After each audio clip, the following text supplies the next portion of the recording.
నేను ఒక కుక్క పిల్లని కొనబోతున్నాను. ఎంత సార్? 30,000. 30,000? ఏం మామ ఎక్కడ దొడుకొని వచ్చినావా? ఒకసారి కిందకి చూడు. దీంట్లో ఒకటి సెలెక్ట్ చేసుకొని పోయా ఆయనకి అమ్మేద్దాం. ఈజీగా ఈది కుక్కని కనిపెట్టేస్తాడు. ఆ నల్ల బంగారాన్ని ఎత్తుకో. నేను ఎవ్వడు కనిపెట్టాడు. పద. ఎంత మామ ఈ కుక్క పిల్ల? 50,000. జర్మన్ షెపర్డ్ పేరు విన్నావా? ఇది ఆఫ్రికన్ షెపర్డ్. నాకు ఇచ్చేయండి ఆ కుక్క పిల్లని. 50,000 ఇది. నా దగ్గర ప్రస్తుతం 30,000 ఉంది. 20,000కి బాండ్ పేపర్ రాసిద్దులే గాని. 10,000 ఏంటి చాలు. మిగతా 20,000 దీన్ని బాగా పెంచండి. ఆఫ్రికన్ చెప్పండి.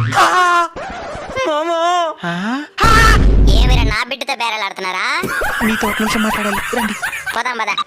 మీరిప్పుడు మీ బిడ్డని త్యాగం చేస్తే వాడికి బంగారు భవిష్యత్తు ఏర్పడుతుంది. సరే మీ ఇష్టం. మీరు కూడా వేలకు వేలు ఖర్చు పెట్టి ఎక్కడెక్కడో కుక్కలే కాకుండా మీ వీధిలోనే ఆకలి తలమెట్టిస్తున్న కుక్కలను కూడా ఆదరిస్తారని ఆశిస్తున్నాం.